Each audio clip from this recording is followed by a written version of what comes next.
Now let's determine the graphical solution for this set of linear inequalities. And then we'll label each associated linear equation. In the region shaded, we'll label each vertex, that's like each corner point, and then we'll determine if the solution is bounded or not. Okay, so again, these bottom two inequalities just mean we only shade quadrant number 1. So here's the origin. We're only concerned about quadrant number 1. So we really only need to worry now about these two inequalities. First thing we want to do, let's take the first one and write it in slope-intercept form. Let's get y by itself on the left-hand side. That would be y greater or equal negative 1/2 x plus 8. So this inequality 1 is equivalent to this inequality 1. All I did is subtract 1/2 x from both sides. So the line associated with that would be y equals 1/2 x plus 8. And we would use a solid line because it's got the equals part of in the inequality. And since y is greater than or equal, we're going to shade upper half plane. So let's go ahead and graph the line at least. Y equals 1/2 x plus 8. So that means the y-intercept, 1, 2, 3, 4, 5, 6, 7, is 8. And the slope m is 1/2, which means go up 1 to the right 2. Up 1 to the right 2. Up 1 to the right 2. Up 1. Oops. I got that wrong. Sorry about that. This is negative 1/2. So I've got to go down 1 to the right 2, down 1 to the right 2, down 1 to the right 2, and so on, and so on. I'm putting more points here to make it easier for me to draw the line. Okay, so ignore that point. All right, straight line. All right, there we go. And we'll remember, I'm not going to shade it just yet. I would shade the upper half plane, which means I would go up here. But remember, we stay in quadrant 1, so I would only shade to the right of the y-axis and above the x-axis, because we're only in quadrant number 1 because of these two inequalities here. All right, let's look at number 2. That would be y greater or equal negative 2x plus 16. So all I did is subtract 2x from both sides. And the line associated with this would be y equals negative 2x plus 16. And similarly, it's going to be a solid line because it's got the equals in the inequality. And it's going to be the upper half plane, because it's greater or equal. So let's see what we get here. 16 is the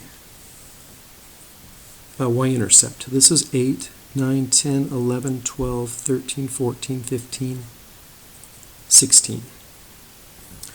The slope, m, is negative 2 over 1. So I'm going to go down 2 to the right 1. Down 2 to the right 1, down 2 to the right 1, down 2 to the right 1, down 2 to the right 1, down 2 to the right 1, all the way down until I get to the x-axis. So I'm going to use a solid line again, like so. Okay, so now that I've shaded the two solid lines, we need to shade the region, the one region that is in both of the half planes, both of the upper half planes. So clearly we'll shade all of this, but we will not shade this region where I accidentally put that dot. It is in one of the upper half planes, it's above this one, but it is not above this one. Likewise, The points in this region are above this half plane, but they are not above this half plane. So I will not shade this. I'll put a little tiny X. Don't shade any of those regions. And don't shade anything to the left of the y-axis. Remember, we're only dealing with quadrant number 1 because of these two inequalities here. So our shaded region will look like this.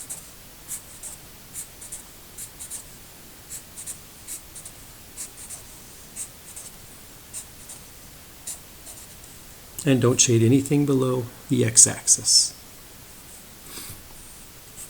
I'll even extend those like that. All right, now we've correctly shaded the region, but we're not done. We need to label each associated linear equation. That's easy to do. We'll call this one L1, and we'll call this one L2 for line number 2. Let's see, line number 1 has y-intercept of 8, so that's this line. That's L1. And the other line with a y-intercept of 16, that's L2. So we can L2. So they're labeled. In each region, in the region shaded, label each vertex. Well, how many vertices do we have here? Well, I see one right here, because remember what a vertex is. It's a corner point of the shaded region. So if we're only looking at the shaded region, this goes on forever in that direction. The first corner point we get to is this. We've got this one. Nothing down here, because that's not shaded region down here. This is shaded. And we get to this corner. So we have 3 corner points that we need to label. Well, this one's easy. Remember that y-intercept was a 16? So I will put vertices, in other words, corners or corner points. That would be 0, 16. The other easy one is this one. This would be, I think that's going to be, well, let me count. 1, 2, 3, 4, 5, 6, 7, 8, 9, 10, 11, 12, 13, 14, 15, 16. 16, 0. Now this one's a little tougher. If you notice, these two lines don't intersect at nice whole numbers for the x and y value. So how do we figure out what that is? Well, we use our math. What we did in a previous section. I need to find out the intersection of line 1 and line 2. How do you find the intersection? Well, that simply means solve the system of 2 linear equations. And the solution will be the one single point where they intersect. We can see that it's approximately, I'll even make a note, approximately 1, 2, 3, 4, 5, 1, 2, 3, 4, 5, 1, 2, 3, 4, 5, approximately 5, 5. But that's not correct. This is not the right answer. So I'm going to put an X through it, but the answer is going to be close to 5, 5. All right, let's write line 1, y equals negative 1/2 x plus 8. That's line 1. And then line number 2, y equals negative 2x plus 16. Now we're going back in time here. How do we solve a system of 2 equations? Well, I think I'm going to do it by substitution. I already have L1 solved for one of the variables y. So I'm just going to replace, in the second equation, I'm going to replace that y with this. So that gives us negative 1/2 x plus 8 equals negative 2x plus 16. When we solve this, it will give us the x-coordinate of that point where they intersect. And then we'll go back and solve. Using back substitution, we'll find the y component. Okay, let's solve this. All right, I think I'll put the x's on the left-hand side. I'm going to add 2x to both sides. If I add 2x, I'm going to get, I'll deal with this in a second, I'm going to get plus 8 equals 16. 2x minus 1/2 x is 1/2 x, which is 3 over 2 times x. I should have circled that whole thing there. 2x minus 1/2 x. 2 minus 1/2 is 1/2, which is 3/2 x. So then we get 3 over 2x equals 8 because I subtract 8 from both sides. And then how do I get x by itself?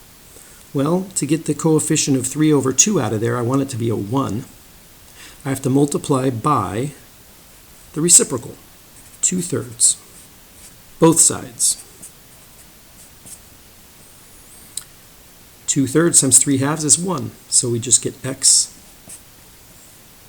equals, and 8 is like 8 over 1, so 16 over 3 when you multiply across. 16 over 3.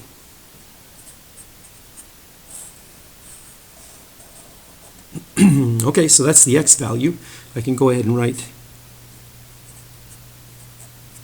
16 over 3. Now we need to come up with the y value. So we'll come back to either line 1 or line 2 and plug in x equals 16 over 3 in place of x. So I'll take line 1. Y equals negative 1/2. X is 16 over 3 plus 8. Okay, so that means that y equals, well, let's see, 16 and 2 can cancel, putting an 8 up there and putting a 1 down there.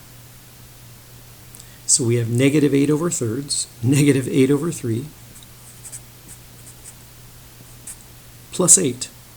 But 8 is 24 over 3. So I'm doing a couple things in one step here. I did this multiplying, which gave us negative 8 over 3, and then this is going to be 8 is equal to 24 over 3. 8 over 1, if you multiply 8 by 3 and 1 by 3, you get 24 over 3. Obviously, 3 times 8 is 24. So we get y equals 24 minus 8, 16/3. That's the y value. Coincidentally, that was also the x value. Let's see if that makes sense, 16/3. We thought it was supposed to be approximately 5, 5, and we could see 5, 5 is that, where those two lines cross right there, so it needed to be a little bit more than 5, in both of them did. 16/3 is 5 1/3. 5 1/3. So that looks exactly right. So here's all of the work.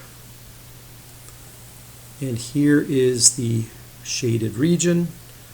And I didn't necessarily label all of the vertices on the graph. I'll let you do that. But these 3 points are this one, this vertex, and finally that vertex.